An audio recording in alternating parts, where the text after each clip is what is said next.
Let's talk about stage crews.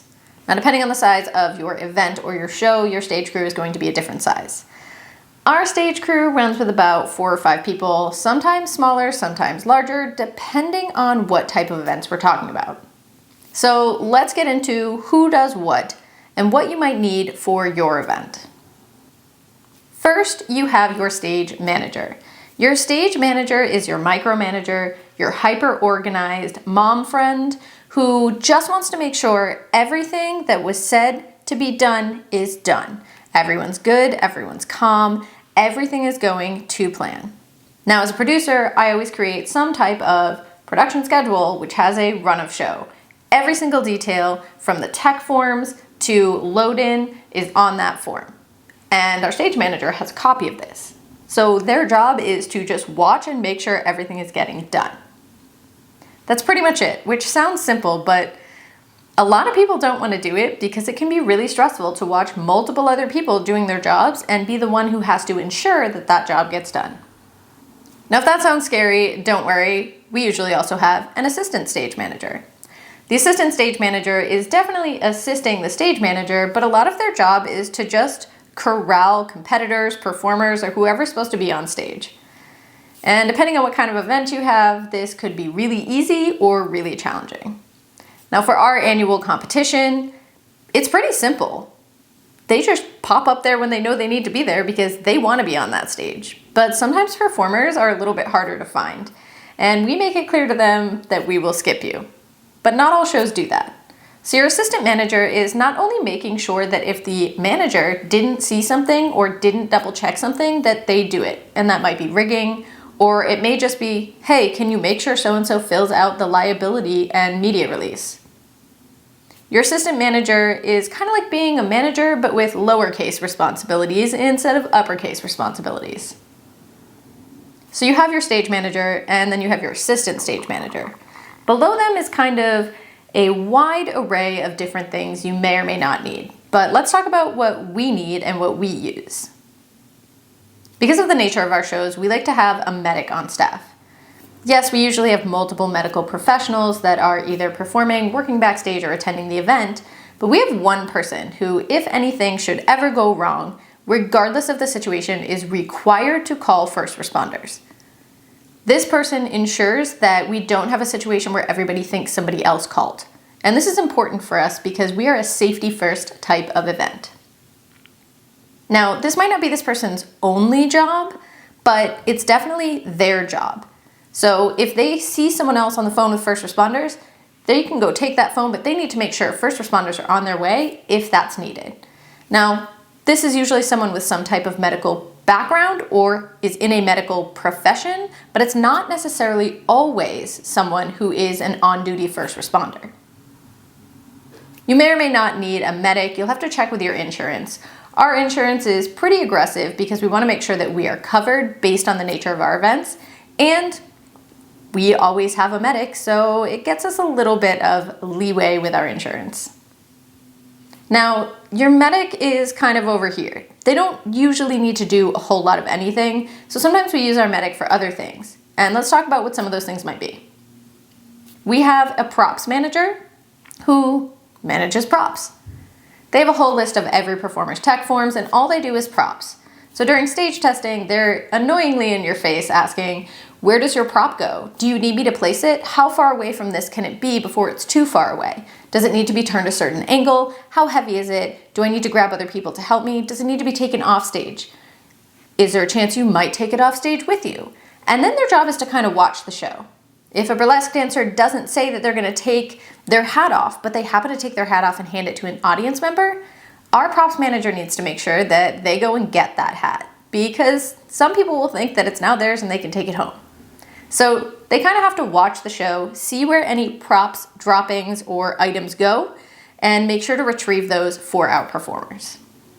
We usually only have one props manager, but sometimes they need help, and they might pull another person from stage crew, whether it be the assistant manager or someone else, or they might be able to do it on their own. Now, we also have riggers in our crew. We do have a lead rigger, but we also have people who are learning and understanding how to rig as we go. That way we have multiple people who can change out aerial equipment or troubleshoot poles during our shows.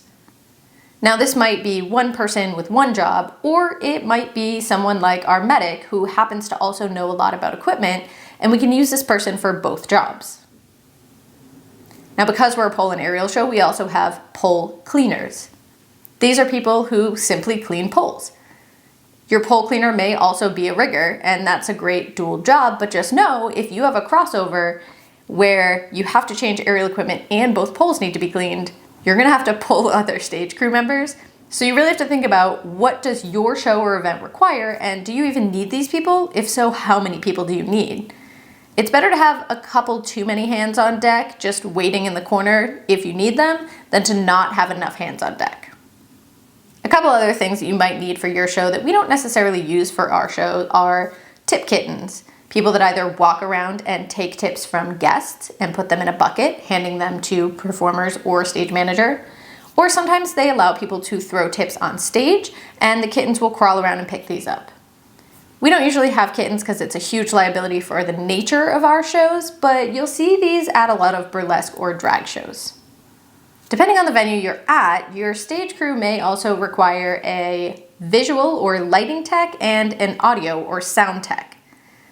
Because we use venues that have pretty state-of-the-art lighting and sound, we usually use in-house techs who know the equipment. This is just someone who makes sure that the quality of sound is even throughout the whole show and the volume changes appropriately. Our lighting tech makes sure that all of the performers are lit well and the venue stays somewhat lit so that if people need to get up in the middle of the show, there's a little bit of low lighting so they can see where they're going, but also before and after the event, they make sure the house lights are on so that everyone can come in and out in nice bright lights.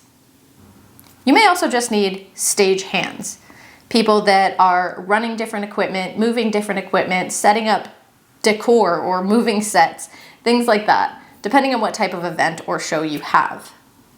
If you're bringing a third party in for a bar, or you just kind of have a bar that you're setting up that you have a separate license for, you're gonna need a bartender. And you're also gonna need that bartender to be able to load that equipment in and out. Based on size and nature of events, you may need security. A lot of venues will offer this, but you may need to bring it yourself. Your security definitely wants to be someone different than the rest of front of house though. Your front of house is going to be someone who is checking tickets, but you don't want someone checking tickets and being security if you actually need security, because if something happens, that security / front door person is going to have to go deal with whatever the situation is, and no one's going to be at the front door checking tickets, which is going to stall your show, or you may have people just coming in without tickets. If you're selling merchandise, you're also going to need someone to sell your merch, to set up the merch booth, to watch the cash box, and to chat with people about what the merch is, how much it is, and how payment is received. Now there's a bunch of other things that you might need, but let's get into the nitty-gritty here.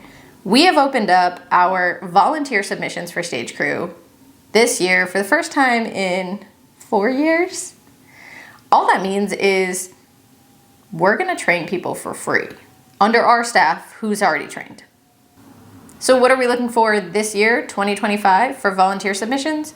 We're looking for people to train as stage managers, assistant stage managers, props persons, and riggers. Now, pole cleaning is pretty easy, but we'll always accept volunteer pole cleaners because we have multiple poles and we need people to clean them.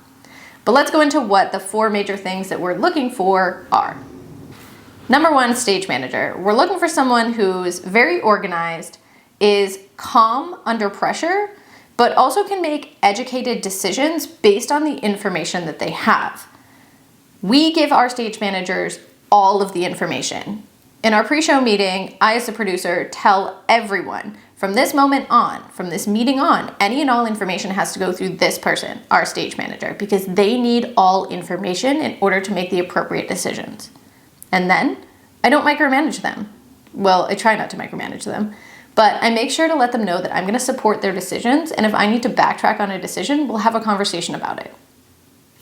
Our stage manager, again, organized, pays attention to detail. likes watching things and making sure that everything is getting done, usually is the friend that makes an itinerary when you go out of town. That's the kind of person we're looking for a stage manager. Now our assistant stage manager is kind of like this, but reeled back a little bit. So the assistant stage manager is more somebody who likes to make sure things are done appropriately, but they like to have someone double checking it. They like to have a fallback person who has a little bit more responsibility. So this would be your friend who doesn't mind driving, but isn't going to volunteer to drive. This would be your friend who knows there's an itinerary, but is totally fine with going off book if everyone's just kind of having a good time. They're not really anal about stuff, but if you ask them to do something, they're very good at following directions. Now, the next thing that we're looking for is props. Props are people who are really good at noticing when something is off. So your friend that comes in and says, "Did you move your TV?" Or "Did you get a haircut?" Or "You know that the shades of your shoes are slightly off."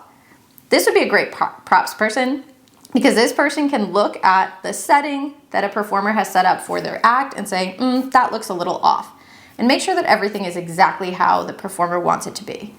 But on top of that, they can look at the stage and say, that's a lot of confetti, and it might not be my job to clean it, but I'm gonna make sure it gets cleaned because that's not what the performer wanted it to look like, and they might slip and fall. Now, the last thing we're looking for is riggers. Now, this can be a little bit scary, a little confusing, but we train people to do this and we start them out slow. Normally, we have an aerial rig and 2 poles. So we start by training people out on one versus the other. Now, setting up the poles, because we use the 2 same exact type of poles, same brand, same model, everything, it's pretty easy to set them up because you're just doing repetition. Troubleshooting can be a little bit more confusing, but we're teaching you how to set them up properly, how to take them down properly, and how to troubleshoot them properly, just in case we need to in the middle of the show. When it comes to the aerial rig, setting up our rig is fairly simple, and our team knows how to do that. Now, rigging people's equipment can be daunting. We're really just working with a lot of carabiners and span sets. That's pretty much it. We don't have a lot of bear claws, some swivels, sometimes a safety 8, but nothing crazy. We're not working with pulleys. We're not working with anything outside of the ordinary that you would see in a regular aerial studio. We don't have motors. We don't have anything scary, I promise.